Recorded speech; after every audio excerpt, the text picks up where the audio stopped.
नमस्कार दोस्तों। गर्मियों के लिए जब हम बेल वाली सब्ज़ी लगाते हैं तो कोई भी सब्ज़ी लगाने से पहले ये सवाल आता है कि ग्रो बैग या गमला कितना बड़ा लें।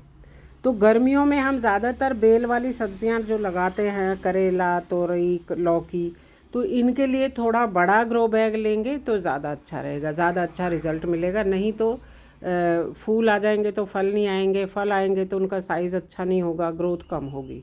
क्योंकि जब फल लगते हैं तो ज़्यादा न्यूट्रिशन की ज़रूरत होती है। तो इसके लिए आप हो सके तो 20 इंच का कम से कम लें, या 18 इंच से कम का तो बिल्कुल ना लें ग्रो बैग। तो ये मेरा जो ग्रो बैग है ये है 24 का, यानी 24 बाई 24 का है ये। तो इसको भरने के लिए हमें बहुत सारी मिट्टी इसमें डालने की ज़रूरत नहीं है। जो भी डिस्कार्डेड पौधे, पत्ते वगैरह पड़े हुए हैं वो सब आप इसमें नीचे डाल सकते हैं। इतने बड़े ग्रो बैग को अगर हम मिट्टी से भरेंगे तो बहुत ज़्यादा मिट्टी की ज़रूरत होती है, जो एक समस्या होती है शहर में। दूसरे, ग्रो बैग बहुत भारी हो जाएगा, तो इसलिए ये जो भी पत्ते जो होते हैं, पत्तों की जो टहनी वगैरह काटते हैं, टूटती हैं, वो सब इकट्ठा कर लेती हूँ मैं, और उनको अब मैं भर दूँगी इस ग्रो बैग में। बहुत लोग इस समय पर, जैसे पतझड़ है अभी, पार्क से वहाँ से बोरे भर भर के पत्ते लेके आते हैं और वो फिर अपने गमलों में डालते हैं।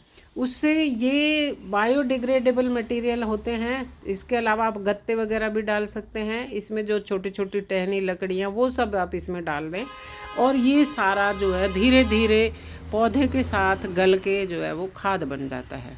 ये जो है एकदम नेचुरल ऑर्गेनिक पदार्थ हैं, तो इनसे कोई नुकसान नहीं होता पौधे को। साथ ही एक तो इससे खाद भी तैयार हो जाता है, लीफ कंपोस्ट, और दूसरे ग्रो बैग हमारा जो बिल्कुल हल्का रहता है और साथ ही पोरस रहता है। अगर हम नीचे तक मिट्टी भर देंगे तो कई बार उसके छेद बंद हो जाते हैं और पानी बाहर जो है, पानी का ड्रेनेज ढंग से नहीं होता, ड्रेनेज होल बंद हो जाते हैं, निकासी पानी की नहीं रहती है, तो पौधे के गलने का खतरा उसमें रहता है। ये एक तरफ से चूहे ने काट दिया, तो इसके ऊपर मैं ये पेपर बैग लगा दूँगी। इस तरह के जो पेपर बैग जो उसमें आते हैं, डिलीवरी वगैरह में आते हैं, जो हम सामान मंगवाते हैं, उनको भी आप इसमें डाल सकते हैं। गत्ते, जो वेस्ट गत्ता है जिसको आप यूज़ नहीं कर रहे हैं, वो भी आप इसमें डाल सकते हैं। सारा इसमें चल जाएगा, ये हो जाएगा। तो ये सारा चीज़ें जो है ये एकदम ऑर्गेनिक हैं, बायोडिग्रेडेबल हैं, और ये पौधे को नुकसान नहीं पहुंचाएंगे, बल्कि ये गल के खाद बन जाएंगे और इनसे फ़ायदा रहता है। तो बहुत सारी मिट्टी में भरने की बजाय आधे से ज़्यादा, या कम से कम आधा जो ग्रो बैग है वो आप इन्हीं से भर दें। जो भी, अब जैसे सर्दियों के बाद डिस्कार्डेड पौधे होते हैं, गाजर आपने बो रखी है तो उसके पत्ते आप डाल देंगे। पालक जैसे अब ख़त्म हो रहा है, पक गया है, तो आप उसमें से पत्ते निकालते हैं, और जो उसकी स्टेम है वो, अगर बीज नहीं बना रहे हैं तो वो उखाड़ के आप इसमें डाल सकते हैं। तो आप देख सकते हैं काफ़ी सारा मैंने जो है इसमें ये डाल दिया है, लगभग आधा इसमें भर गया है। इसको एक दो बार उठा उठा के अच्छे से पटकते हैं, जिससे कि ये सेट हो जाए, क्योंकि मिट्टी के साथ ये नीचे ही चला जाता है। आप चाहें, अगर आपके पास मटेरियल और है तो आप इसमें और भी डाल सकते हैं ज़्यादा। इसके अलावा किचन वेस्ट अगर इकट्ठा कर रखा है, मटर के छिलके, सब्जियों के छिलके, चाय पत्ती, जो भी है आप सब इसमें डाल दीजिए। वो सारा जो है वो इसमें गल के खाद हो जाएगा। ऐसा नहीं है कि अगर आप इसमें किचन वेस्ट डालेंगे तो उससे आपके पौधे की जड़ें गल जाएंगी। जब तक पौधे की जड़ें वहाँ तक जाएंगी तब तक वो गल चुका होगा। तो इसलिए, और ये जो गर्मी का मौसम अभी आने वाला है, लू वाला मौसम है, तो इसमें फंगस इतनी जल्दी नहीं होती। अब इसके ऊपर से हम डाल देंगे इसमें मिट्टी। ये जो मिट्टी है ये इसी तरह से मैंने ये मिट्टी और पत्ते और किचन वेस्ट मिला के बनाई हुई थी, इसी ग्रो बैग में भर रखा था। तो ये पूरी तरह से ब्राउन हो चुकी है, वो सारा अब निकाल के मैंने इसको मिक्स कर दिया। तो इसमें कोई और खाद मिलाने की हमें बिल्कुल ज़रूरत नहीं है। लेकिन अगर आपने इस तरह से मिट्टी नहीं बनाई है तो फिर आपको उसमें गोबर खाद, वर्मी कंपोस्ट और लीफ कंपोस्ट, जो भी आपके पास कंपोस्ट है वो डाल सकते हैं।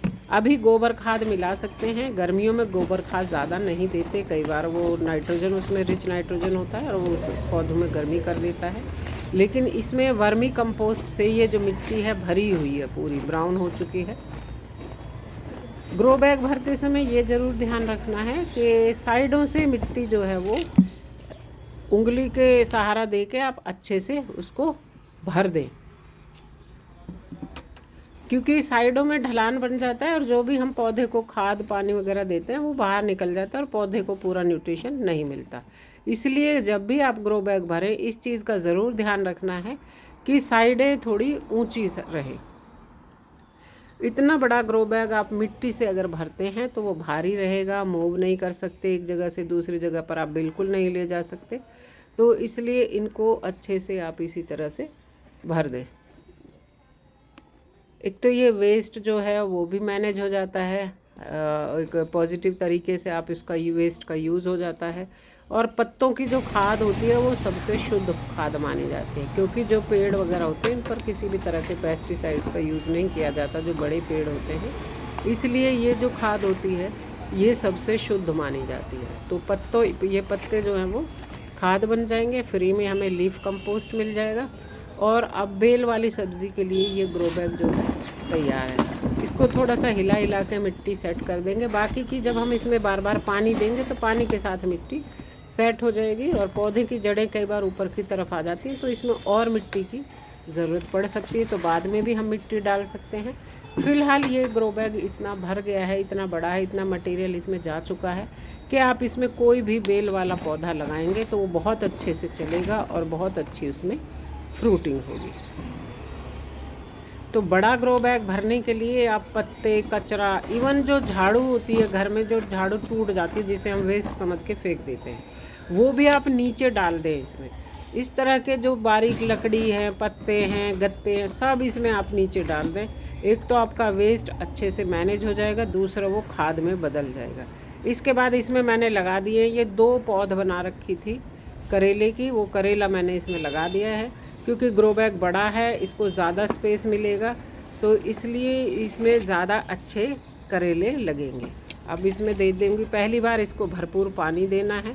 पौधे लगाने का जो भी प्रोसेस होता है, जब भी आप कोई भी पौधा गमले में लगाते हैं तो हमेशा ये प्रोसेस शाम के टाइम करना चाहिए, क्योंकि रात भर में जो वो जड़ें सेट हो जाती हैं और हमारा जो पौधा है वो अच्छे से ग्रो होता है। दिन में धूप में कई बार ख़राब हो जाता है। तो ये करेला लग के हो गया है तैयार, और 15 दिन बाद इसकी नलाई करके मैं इसमें दोबारा दे दूँगी खाद, और इस तरह से इसमें अच्छे बड़े और ताज़ा करेला मुझे घर में ही लेने को मिलेंगे।